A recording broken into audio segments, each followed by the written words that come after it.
Ketika kita percaya Yesus, Tuhan menerima kita tanpa syarat. Tuhan menerima kita, dan ini poin yang sangat penting buat hidup kita.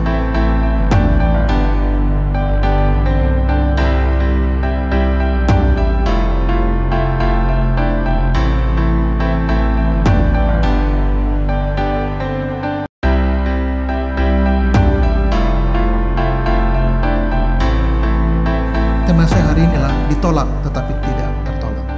Ditolak tetapi tidak tertolak. Saya baca satu ayat saja dari Matius 13 ayat 57, firman Tuhan. Lalu mereka kecewa dan menolak dia. Maka kata Yesus kepada mereka, seorang nabi dihormati di mana-mana, kecuali di tempat asalnya sendiri dan di rumahnya. Mengapa di rumah dan di tempat sendiri itu orang kurang mendapat apresiasi? Karena barangkali orang sudah terlalu biasa, orang sudah familiar, sehingga mungkin tidak ada hal yang terlalu aneh. Mungkin karena mereka tidak meresapi, sehingga respect itu menjadi berkurang. Sama seperti kita kalau sudah biasa perjamuan kudus misalnya, mungkin tidak terlalu ada kesan mistik di situ atau kesan yang lebih mendalam secara spiritualis. Karena apa? Karena itu barangkali sudah biasa. Tapi bagi orang-orang yang menghayati atau orang baru, kemampuan menghayati itu, walaupun kita sudah lama dan sudah melakukan itu berkali-kali, akan berbeda sekali. Atau orang yang baru pertama, ya suasana spiritual itu, suasana mistik itu, suasana seperti magis itu terlihat di sana. Kenapa? Karena sesuatu yang sangat sakral sekali. Ya, mengapa orang-orang yang seperti ini cenderung tidak merasakan hal yang mendalam sekali? Karena barangkali hanya bersifat ritualis, sehingga banyak kebaktian juga seperti itu. Nah, itu introduksi. Nah, kenapa Yesus kemudian ditolak? Maka jawabnya ada beberapa alasan orang ditolak. Nah, Yesus ditolak di sini karena orang tidak paham tentang dirinya. Mereka mengatakan bahwa, bukankah ya ini anak tukang kayu, ibunya Maria, dan saudara-saudaranya bersama dengan kita, Yakobus, Yusuf, Simon, Yuda, dan lain sebagainya. Bagaimana dia kemudian menjadi Mesias? Nah, ketidakpahaman ini kemudian melahirkan sederetan penolakan atas diri Yesus. Yang kedua juga karena apa Yesus lakukan tidak seperti yang mereka harapkan. Nah, seringkali kita ditolak karena orang tidak mengerti kita, orang tidak paham tentang kita, dan mungkin juga bukan kebutuhan kita untuk menjelaskan tentang apa yang kita kerjakan, karena itu tidak relevansinya buat mereka juga dan buat kita. Tetapi juga orang menolak kita karena mungkin selain tidak mengerti, tidak paham, mungkin tidak cocok dengan frame mereka, sehingga kita ditolak karena hal seperti itu. Dan kalau itu terjadi, Yesus pun mengalami hal yang demikian. Seringkali bukan orang yang menolak kita, tapi kita yang menolak diri kita. Kalau orang menolak kita seperti Yefta ditolak oleh saudara-saudaranya. Mengapa? Nah, karena mereka iri hati. Mengapa? Mereka tidak ingin berbagi warisan dengan Yefta, maka mereka menolak Yefta. Selain bahwa Yefta itu satu ayah tapi beda ibu, dan ini menjadi masalah buat saudara-saudara dari ibu yang berbeda. Tapi penolakan itu disebabkan karena mereka iri hati dan tidak ingin berbagi warisan dengan Yefta. Nah, tapi kemudian Yefta tidak menolak dirinya karena penolakan saudara-saudaranya kepada dirinya. Yesus tidak menolak dirinya karena orang lain karena tidak cocok dengan frame mereka, tidak cocok dengan harapan mereka, tidak mengerti situasi Yesus, lalu menolak Yesus. Tapi Yesus sudah merasa tertolak karena penolakan itu. Jadi ada orang yang merasa tertolak karena ditolak. Tapi ada orang yang sekalipun ditolak, dia tidak menolak dirinya. Dia bisa menerima dirinya. Mengapa?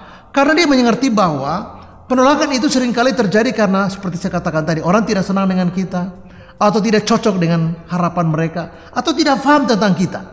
Dan itu bisa terjadi. Dan kalau itu terjadi, itu hal yang bisa terjadi pada siapa saja. Perempuan Samaria juga ditolak, Zakheus juga ditolak. Dan seringkali kita ditolak karena mungkin orang rasialis, melakukan diskriminasi kepada kita. Mereka tidak senang karena perbedaan warna kulit, etnis, latar belakang, budaya, tradisi, bangsa, mungkin keyakinan juga, atau pilihan politik. Orang menjadi tidak senang dengan kita. Tapi itu hal yang bisa terjadi pada siapa saja, juga pada diri saya dan Anda. Oke? Tetapi jangan sampai hal itu, jangan sampai penolakan orang pada diri kita membuat kita menolak diri kita. Itu dua hal yang berbeda. Nah, ketika orang menolak kita, kita tidak usah menolak diri kita, tapi justru kita coba pahami mengapa mereka menolak kita. Kalau mereka tidak paham, kalau kita mau menjelaskan sedikit, kenapa tidak? Tapi kalau tidak menjelaskan juga, it's okay. Kalau misalnya orang menolak kita karena kita buat kesalahan, mungkin kita memperbaiki diri. Jadi penolakan itu sebuah masukan sebenarnya buat kita untuk kita koreksi diri, dan itu tidak salah. Tapi kalau orang sampai menolak kita, lalu kemudian kita meneruskan dengan penolakan itu kepada diri kita sendiri, jadi sekarang berubah formatnya. Tadinya dia menolak saya, dia menolak kepada saya. Nah, sekarang saya percaya penolakan orang, sekarang juga saya tolak diri saya. Dan yang kedua ini yang kita harus waspada. Kenapa? Kita tidak akan pernah tertolak dan direndahkan. Kita tidak akan terhina karena orang menghina kita. Tapi kalau kita percaya pada hinaan orang, kita percaya pada penolakan orang, dan sekarang kita menghina diri kita, sekarang kita menolak diri kita, nah itu berbeda. Kita menolak diri kita karena kita percaya pada penolakan orang pada diri kita. Ketika kita percaya Yesus, Tuhan menerima kita tanpa syarat. Ini poin yang sangat penting. Terlepas orang menolak kita karena dia tidak paham dengan kita. Terlepas dia menolak kita karena dia tidak suka dengan kita, tidak cocok dengan frame dia. Atau karena kita punya kesalahan A, B, C, kita bisa perbaiki. Tapi kita ingat yang ketiga ialah ketika kita percaya Yesus, Tuhan menerima kita tanpa syarat.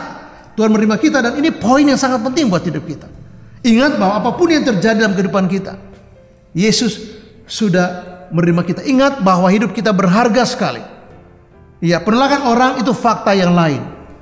Sikap orang tidak senang dengan kita itu realitas yang lain. Tapi kita harus ingat bahwa satu hal yang penting, bahwa ketika kita mengimani Yesus, Tuhan menerima kita padanya tanpa syarat. Dan ini poin yang harus kita pegang. Ini dasar yang harus kita jadikan prinsip buat kehidupan kita. Ketika orang lain menolak kita, sekalipun semua orang menolak kita, tapi ada satu yang menerima kita, itu cukup. Yaitu ketika Yesus menerima kita, dan dia menerima kita tanpa syarat. Mengapa? Karena dia mengasihi kita. Nah, untuk itu kita harus ingat bahwa terlepas dari semua kekurangan kita, terlepas dari situasi kita, mungkin Anda mengalami situasi yang ya bukan Anda salah juga. Kalau ada orang yang lahir cacat misalnya, apakah itu kesalahan dia? Kan tidak.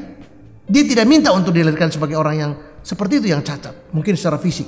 Nah, lalu itu bukan satu kesalahan dia kan? Nah, dia harus bisa mengatakan begini, sekalipun ini situasi saya, keadaan saya, secara fisik barangkali saya kurang, tapi saya harus ingat satu hal, bahwa Allah menerima saya dalam Yesus. Penerimaan dia tulus tanpa syarat. Dia terima saya karena dia mengasihi saya. Dan itu lebih dari semua penerimaan orang lain. Jadi kalau orang menolak kita, kalaupun kontrasnya begitu, maka kita harus tahu bahwa Allah menerima kita tanpa syarat. Yesus menerima kita karena dia mengasihi kita.